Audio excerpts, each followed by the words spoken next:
Hello student, मैं हूं JP Verma और आप लोगों के लिए आज लेकर आया हूं एक तोहफा ये कि आपको मैथमेटिक्स पढ़ाने जा रहा हूं और वो भी बिल्कुल मुफ्त में, और वो भी आर.एस. अग्रवाल बुक से। तो ये तोहफा है आप लोगों के लिए। एक एक एक्सरसाइज, एक एक क्वेश्चन पे बात करेंगे और आपको जहां भी डाउट आएगा आप पूछेंगे। आपको प्रैक्टिस करने के लिए भी दिया जाएगा, यानी क्वेश्चन जो है आपको बुक से बनाना है और जहाँ प्रॉब्लम आएगा बेझिझक आपको कमेंट करके पूछना है। तो आपसे रिक्वेस्ट होगा, यदि आप मुझसे मैथमेटिक्स फ्री में पढ़ना चाहते हैं और एग्जामिनेशन में शानदार रिजल्ट चाहते हैं तो आप मेरे चैनल को सब्सक्राइब कर लीजिए, बेल आइकन का घंटी भी दबा दीजिए ताकि मेरे जितने भी वीडियो हैं आप तक सबसे पहले पहुंच जाए। तो 11th क्लास के जितने भी स्टूडेंट हैं जो साइंस ले रखे हैं, और मैथ्स फिलहाल मैं आपको एक्सरसाइज वाइज बात करूंगा और यूनिट वाइज भी बात करूंगा, तो आपके लिए एक बहुत प्यारा सा तोहफा है। आप यहाँ से मुफ्त में पढ़ाई कर सकते हैं और जहाँ दिक्कत होता है कमेंट करके अपने सवाल को पूछ सकते हैं। तो चलिए स्टार्ट करते हैं। तो हमारा हेडिंग क्या रहेगा? ट्रिगोनोमेट्री, है ना। आप ट्रिगोनोमेट्री का यदि बात किया करें तो यहाँ देखिए ट्रिगोनोमेट्री में क्या लिखा हुआ। पहला लिखा हुआ ट्राई, प्लस दूसरा है गोनो और तीसरा है मेट्री। ये तीन पार्ट में ट्रिगोनोमेट्री को हम बांट दिए, है ना। और ट्राई का मतलब होता है तीन, गोनो का मतलब होता है भुजा बोलेंगे यानी साइड, या फिर एंगल भी बोल सकते हैं, एंगल बोला जाए तो कोण, है ना। तो गोनो का मतलब क्या बोलेंगे? साइड बोल सकते हैं या फिर एंगल बोल सकते हैं। और मैट्री का मतलब होता है मेजरमेंट। क्या होता है? मेजरमेंट। मेजरमेंट मतलब मापन, यानी क्या करना है? ट्राई गोनो मेट्री मतलब जिसमें तीन भुजा हो उसका मेजरमेंट किया जाता है, या फिर जिसमें तीन एंगल हो उसका मेजरमेंट किया जाता है। तो ये कहाँ किया जाता है जी? तो एक ट्राइंगल में किया जाता है कि नहीं। ट्राइंगल देखिए, ट्राइंगल में तीन साइड है, पहला साइड, दूसरा साइड, तीसरा साइड। इसका नाम दे सकते हैं ए बी सी। तो ये इंटरनल एंगल है ए, इंटरनल एंगल बी, और ये इंटरनल एंगल सी। इंटरनल मतलब अंदर का कोण, अंतः कोण। और कैपिटल ए का जो सामने साइड मिलेगा उसको हम लोग स्मॉल ए बोलेंगे, जो साइड के बारे में बता रहा होगा। कैपिटल बी के बारे में सामने जो बता रहा होगा वो कैपिटल स्मॉल बी रहेगा, और कैपिटल सी के सामने जो साइड रहेगा उसको स्मॉल सी बोलेंगे। तो यहाँ स्मॉल ए, स्मॉल बी, स्मॉल सी जो होगा वो साइड्स कहलाएगा, और कैपिटल ए, कैपिटल बी और कैपिटल सी जो होगा वो यहाँ पर एंगल कहलाएगा, एंगल्स, है ना। और एंगल्स और साइड दोनों मिला करके हम लोग कंपोनेंट बोलेंगे। तो कंपोनेंट कितना हो जाएगा? 3 साइड्स, 3 कंपोनेंट हो जाएगा साइड्स का, और 3 कंपोनेंट्स हो जाएगा एंगल का। तो टोटल मिला के क्या हो जाएगा? 6 कंपोनेंट, है ना। 6 कंपोनेंट्स है, और यही साइड्स और एंगल के बारे में हम लोग बात करेंगे कहाँ पर? ट्रिगोनोमेट्री में। तो ये तो हुआ बेसिक सा चीज़। अब हम लोग ये बात करेंगे कि ट्रिगोनोमेट्री का जो पहला एक्सरसाइज है, और यहाँ पर हम जो बुक इस्तेमाल करने वाले हैं वो है आर.एस. अग्रवाल। देखिए R S. Agarwal, R S. Agarwal book हम लोग चलाने वाले हैं यहाँ पर। और आर.एस. अग्रवाल बुक में ट्रिगोनोमेट्री जो एक्सरसाइज है, ट्रिगोनोमेट्री का जो एक्सरसाइज है वो स्टार्ट होता है 14 से। अभी न्यू एडिशन का जो बुक आया है उसमें जो स्टार्ट हो रहा है वो हो रहा है एक्सरसाइज 14। तो एक्सरसाइज 14 में जो क्वेश्चन दिया हुआ है उस पर हम लोग बात करेंगे। तो थोड़ा सा थ्योरी पे आते हैं। तो यहाँ पर समझना है कि एंगल क्या होता है। क्या होता है एंगल? तो देखिए, आप बचपन में ही बात किए थे कि एंगल यदि आपको बनाना है तो उसके लिए 2 साइड्स चाहिए, एक साइड और एक साइड और 2 साइड, है ना। इसको कहते हैं initial side. Initial side, initial side क्या होता है? फिक्स रहता है, बिल्कुल फिक्स रहेगा, और बिल्कुल यहीं पर फिक्स रहेगा। ऐसा नहीं कि उधर कहीं दूसरी जगह ऊपर या फिर नीचे या फिर इधर कहीं फिक्स रहेगा, ऐसा नहीं, यहीं पर फिक्स रहेगा। और इसको कहते हैं यहाँ पर टर्मिनल साइड।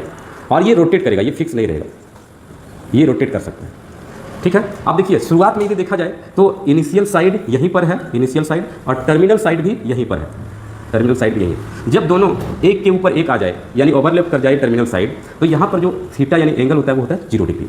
अब यहाँ से क्या होगा? यहाँ से टर्मिनल साइड ऊपर की ओर इधर जा सकता है या फिर इधर आ सकता है। तो आप ऊपर की ओर जो जा रहा है तो आप देखेंगे घड़ी जो चलती है, घड़ी किधर चलती है? तो इस डायरेक्शन में चलती है ना। घड़ी का जो चलने का डायरेक्शन है ये है, और ये डायरेक्शन जो है घड़ी के विपरीत दिशा में है। तो जो घड़ी के विपरीत दिशा में डायरेक्शन दिखा रहा है इसको कहते हैं एंटी क्लॉक वाइज डायरेक्शन। क्या बोलेंगे?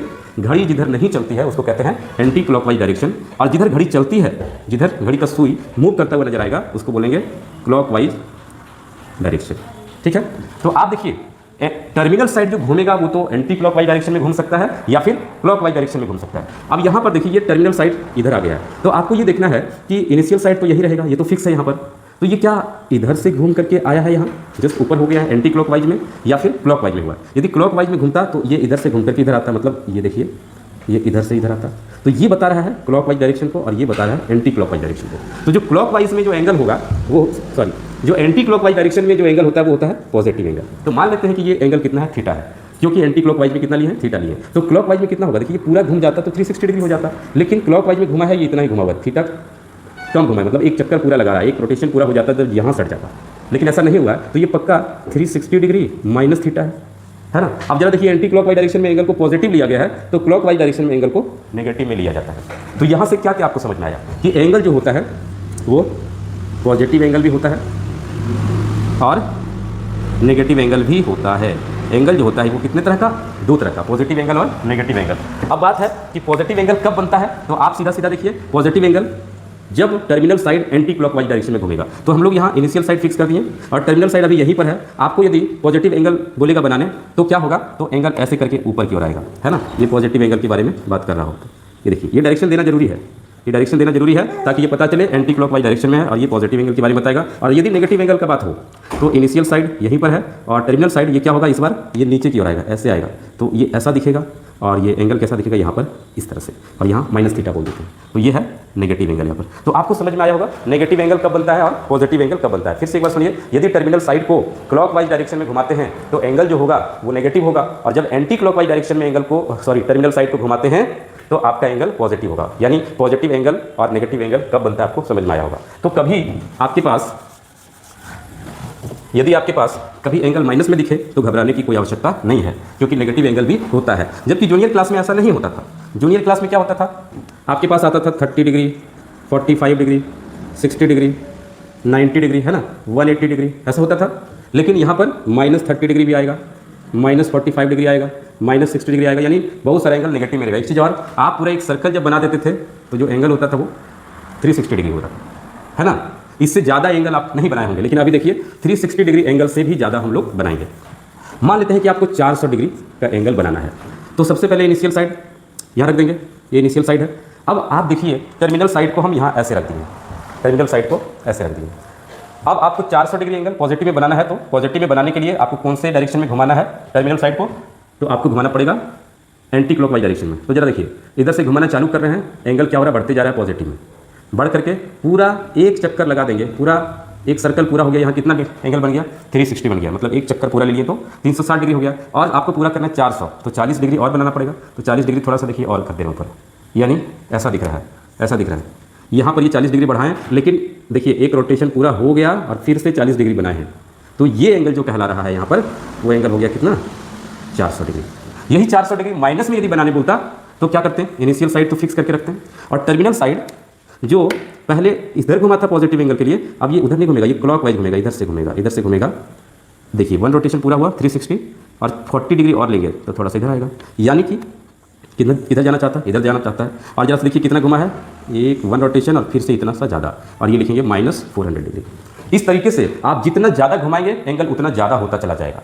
यदि आपको 1000 डिग्री का एंगल बनाना है तो आप 1000 देखिए क्या होगा, एक सर्कल बनाएंगे, एक बार जब घुमाएंगे तो 360 डिग्री हो जाएगा, दूसरा बार घूमेगा तो फिर से 360 डिग्री हो जाएगा, कितना हो जाएगा, 720 हो जा रहा है 2 बार में। तीसरा बार जब घुमाएंगे, तीसरा चक्कर जब लगाएंगे तो 360 जब यहाँ जोड़ेंगे तो ये आ जाएगा 1080 डिग्री, जबकि आपको बनाना है कितना, 1000 ही। जरा देखिए तो इसका मतलब 3 चक्कर नहीं लेगा, 3 चक्कर से थोड़ा कम ही रहेगा। कितना कम रहेगा, तो 80 डिग्री कम रहेगा। जरा देखिए इनिशियल साइड है यहाँ पर, है ना, और टर्मिनल साइड कितना बनाना, 1000 बनाना है, तो 2 चक्कर तो पूरा मारेंगे, और उसके बाद कितना लगाना है, 720 डिग्री में कितना और जोड़ना है जी, जोड़ना है 80, यानी 280 डिग्री और बनाना पड़ेगा 1000 होने के लिए, है ना। तो 280 डिग्री कहाँ होगा, जरा देखिए तो, यदि पूरा इस डायरेक्शन में आ जाए तो 180 हो जाएगा, है ना, ये पूरा आ जाएगा तो ये 270 हो जाएगा, इधर 270 हो जाएगा, और थोड़ा सा और इधर आना पड़ेगा। जरा देखिए ये वाला, तो ये वाला जो है ये हो जा रहा है 280। आप इधर से घूमना है, जरा देखिए तो, एक चक्कर, 2 चक्कर और फिर से इतना,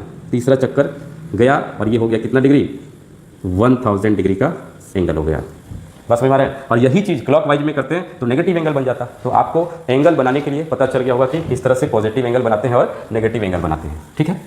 चलिए, तो जो क्वेश्चन मिलेगा आपको एक्सरसाइज 14 में, वो पहला क्वेश्चन जो रहेगा वहाँ पर आपको एंगल ही बनाना है, और वो भी प्रोटेक्टर की मदद से। लेकिन आप अंदाजे बना सकते हैं, अनुमान लगा के बना सकते हैं कि कितना डिग्री का एंगल है, उस हिसाब से डायरेक्ट खींच सकते हैं। उतना भी इंपॉर्टेंट नहीं है, आप बनाइए फिर भी ठीक, और नहीं बनाइए फिर भी ठीक, ठीक है। अब बात आता है कि एंगल का जब मेजरमेंट होता है, जो एंगल का मेजरमेंट होता है ना, एंगल को जो मेजर करते हैं हम लोग, मतलब मापते हैं, वो आप शुरू से डिग्री में मापे होंगे तो यहाँ पर इन डिग्री में भी मापेंगे और एक होता है इन रेडियन। एंगल को आप डिग्री में माप सकते हैं या फिर रेडियन में माप सकते हैं। जब डिग्री में लिखते हैं तो ऐसा लिख सकते हैं जैसे x डिग्री, और जब रेडियन में लिखेंगे तो x पर पावर छोटा सा c डाल देंगे तो उसको रेडियन पढ़ेंगे। हालांकि c डालिएगा तो भी ठीक, नहीं डालिएगा तो भी ठीक, सॉरी वो रेडियन में ही कहलाएगा, है ना। अब डिग्री और रेडियन में क्या रिलेशन है जरा देखिए। यदि आपको डिग्री से रेडियन में जाना है तो आपको मल्टीप्लाई करना है पाई बाय 180 से, ठीक है। x डिग्री को आप रेडियन में लिखना चाहेंगे तो x इंटू पाई बाय 180 से मल्टीप्लाई कर दीजिए, ये किस में आ जाएगा, रेडियन में आ जाएगा, ठीक है। और यदि आपको रेडियन से डिग्री में जाना है तो जितना रेडियन रहेगा उसको 180 बाय पाई से मल्टीप्लाई कर दीजिए, वो किस में आ जाएगा, डिग्री में आ जाएगा।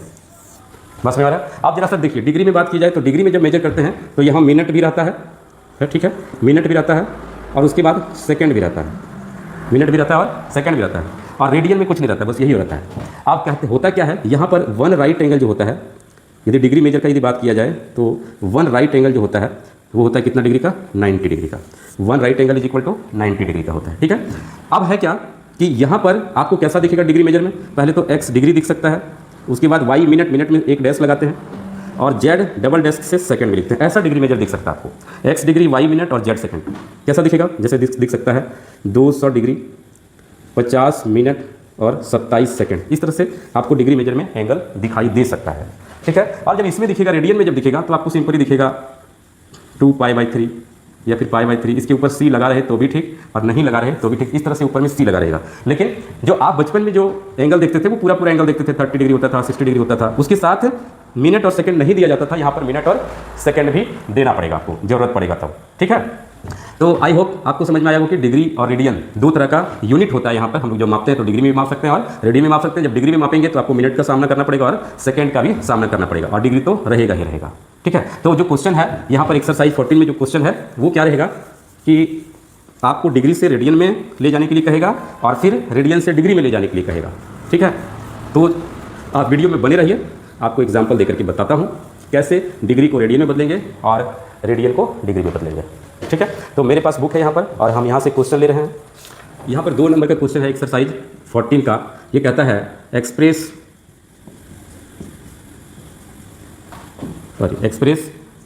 Each of the following angles in radiance. किसे बोल रहा है, रेडियंस में बोल रहा है कि जो भी एंगल दिया हुआ उसको रेडियन में बदलिए। तो देखिए हमारे पास जो पहला है वो है 36 डिग्री। आप 36 डिग्री को किस में बदलना है, रेडियन में। तो आपको क्या बताए थे, जो भी एंगल रहेगा उसको पाई बाय 180 से मल्टीप्लाई कीजिए, मतलब कि जो भी एंगल को रेडियन में बदलना है, जितना डिग्री रहेगा उसको पाई बाय 180 से मल्टीप्लाई कर दीजिए, जो आएगा वो रेडियन में होगा। रेडियन का सिंबल दे देना c। 36 इंटू, यहाँ पर पाई हमेशा खुद रेडियन में रहता है, पाई रेडियन में रहता है, उसके साथ छेड़छाड़ नहीं करना है। जरा देखिए तो ये कटाएंगे तो 6 बार में 6 छक्का 36 और ये 34 18 और एक 0 बैठ जाएगा, फिर से 6 पंचे 30, है ना। तो कितना बचा, पाई बाय 5 और ये लिखेंगे रेडियन और ये हो गया आंसर। इसी तरीके से आप सारे क्वेश्चन को पाई बाय 180 से मल्टीप्लाई करके रेडियन में बदल सकते हैं। आप एक बात का ध्यान रखिएगा कि पाई का वैल्यू 22/7 या फिर 3.14 नहीं बैठाना है, ठीक है। अब दूसरा क्वेश्चन, तीसरा नंबर में क्या है, यही चीज़ है लेकिन इस बार एंगल को रेडियन में ना बदल करके डिग्री में बदलना है। और यहाँ पर स्टूडेंट को थोड़ा सा दिक्कत होता है, तो इसको बढ़िया से समझने का प्रयास कीजिए, है ना। इस बार express each of the following angles in degrees, इसमें लिखना है डिग्रीज में, ठीक। तो पहला ही क्वेश्चन दिया हुआ है, ये दिया हुआ है 5 पाई बाय 12 और ये है किसमें, रेडियन में है, और इसको बदलना है किसमें, डिग्री में। तो 5 पाई बाय 12 और मल्टीप्लाई करेंगे इसको 180 बाय पाई से, ये आ गया किसमें, डिग्री में। देखिए डिग्री से रेडियन में जा रहे थे तो मल्टीप्लाई करते थे पाई बाय 180 से, और जब रेडियन से डिग्री में जा रहे हैं तो ये उल्टा हो रहा है, 180 बाय पाई से मल्टीप्लाई कर रहे हैं। तो ये पाई और पाई क्या हुआ, कट गया, ठीक है। इसको आप कटाइएगा, है ना, 3 से कटाइएगा तो 3 चौका 12 और ये 60 बार में 180 और फिर से ये 15 बार में खत्म हो जा रहा है, और टोटल मिला करके देखिए क्या हो जा रहा है, 15 गुना 5 यानी 75 डिग्री, ये हो गया आंसर, ठीक है। बहुत आसान है, 180 बाई पाई से मल्टीप्लाई कीजिए और रेडियन को डिग्री में बदलिए। एक क्वेश्चन और देखना है, एक क्वेश्चन है बढ़िया वाला, मान लेते हैं कि इसमें एक क्वेश्चन है -4 रेडियन, ये 5 नंबर में है, सॉरी 4 नंबर में है -4 रेडियन। अब जरा देखिए यहाँ माइनस आया मतलब नेगेटिव एंगल है, और इससे आपको कोई दिक्कत नहीं होनी चाहिए, माइनस रहेगा अपना। और 4 रेडियन को बदलना है किसमें, डिग्री में। तो 180 बाई पाई से यहाँ भी मल्टीप्लाई करेंगे, आ गया किसमें, डिग्री में आ गया। अब जरा देखना है, यहाँ पर ध्यान देने वाली बात है कि इसमें पाई था पाई पाई कट गया, लेकिन यहाँ पाई तो है नहीं। अब जब पाई नहीं रहेगा तो इसको 22/7 लिख देना, ठीक है, 22/7 लिखना है। अब जरा देखिए 7 तो ऊपर चला जाएगा, यहाँ से माइनस रहेगा दिया हुआ, सॉरी माइनस रहेगा, ब्रैकेट रहेगा, 4 × 7 ऊपर गया और 180 रहेगा और बाई 22 और है किसमें, डिग्री में। तो ये देखिए 11 दूना 22 यानी 2 बार में कट गया, है ना, 2 बार में कटा, 2 से कटा तो 11 बार में, और ये 4 कटा 2 बार में, तो माइनस ये मल्टीप्लाई कीजिएगा तो ये आ रहा है कितना, 2 × 7 × 180 और डिवाइडेड बाई कितना 11। आप ये मल्टीप्लाई कीजिए कितना आएगा, देखिए 7 दूना 14, 180 को 14 से मल्टीप्लाई कीजिएगा तो 14 0 और 1498, 14 से 11 11 14 15 11 2520। देखिए इसको जब मल्टीप्लाई कीजिएगा तो आ रहा है 2520/11 डिग्री। अब जरा देखिए बहुत सावधानी से लिखना है, यहाँ साइड में हम करते हैं कि 11 को डिवाइड कर रहे हैं, सॉरी 2520 को डिवाइड कर रहे हैं किससे, 11 से, तो क्या आएगा, 11 दूना 22, 3 बचा, फिर से 2 उतारेंगे, 11 दूना 22, यहाँ 10 बचा, 0 उतारेंगे, 11 9 99, 1 बचा। आप क्या कर रहे हैं, देखिए हमारा 11 से डिवाइड किए गए हैं, 11 से डिवाइड किया गया 2520 डिग्री को, तो जो भागफल आया है वो आया है कितना, 229। तो ये 229 पूरा का पूरा डिग्री में आया है और बच गया है कितना, 1 बच गया है। अब क्या करना है, इस 1 को 60 से मल्टीप्लाई कर देना, जो भी बचा रहेगा उसको 60 से मल्टीप्लाई कर देंगे, कितना हो जाएगा 60। अब फिर 60 को डिवाइड करेंगे किससे, 11 से, तो 11 × 5 = 55, बचा कितना 5। देखिए 11 से डिवाइड कब किए, जब जो शेष बचा उसको 60 से गुना कर दिए, क्यों, क्योंकि डिग्री को जब मिनट में बदलना होता है ना तो 60 से मल्टीप्लाई कर देते हैं यहाँ पर, ठीक है। तो 60 से मल्टीप्लाई किए और फिर 11 से भाग दिए, भागफल आया कितना 5, तो ये 5 मिनट हो गया, ठीक। अब बचा फिर 5, फिर इसको 60 से मल्टीप्लाई करेंगे, आगे कितना 300, अब फिर 11 से भाग देंगे 300 को, तो 11 दूना 22, 8 बचेगा और 11 7 77, 3 बचा और ये आ गया 27। इस बार सेकंड में लिखेंगे। देखिए स्टेप नंबर 1 यहाँ पर 2 और फिर ये 3, यानी कि डिग्री, रेडियन को जब डिग्री में बदल रहे हैं तो अब डिग्री भी आएगा, मिनट भी आएगा, सेकंड भी आएगा। तरीका क्या है, एक बार भाग देने के बाद जो आया भागफल वो डिग्री में कहलाएगा, जो शेष बचा उसको 60 से मल्टीप्लाई कर लीजिएगा, अब इस बार डिवाइड कीजिए तो वो मिनट में आएगा, और जो बचा फिर से 60 से मल्टीप्लाई कीजिए और इस बार फिर से 11 से भाग दीजिए, वो सेकंड में आएगा, ठीक है। सिंपल सा बात है कि 2 बार आपको 60 से गुना करके 11 से भाग देना है, आ जाएगा मिनट और सेकंड, और ये हो गया क्या आंसर। और इसी तरीके से आप आगे का क्वेश्चन भी बना सकते हैं। उम्मीद करते हैं कि आपको डिग्री से रेडियन और रेडियन से डिग्री में कैसे कन्वर्ट किया जाता है वो पता चल गया होगा। आप बाकी क्वेश्चन उसमें बनाइए और जहाँ प्रॉब्लम होता है आप पूछिए, कॉमेंट बॉक्स में कॉमेंट कीजिए, आपको जरूर मदद किया जाएगा। फिर मिलेंगे अगले वीडियो में, तब तक के लिए बाय बाय।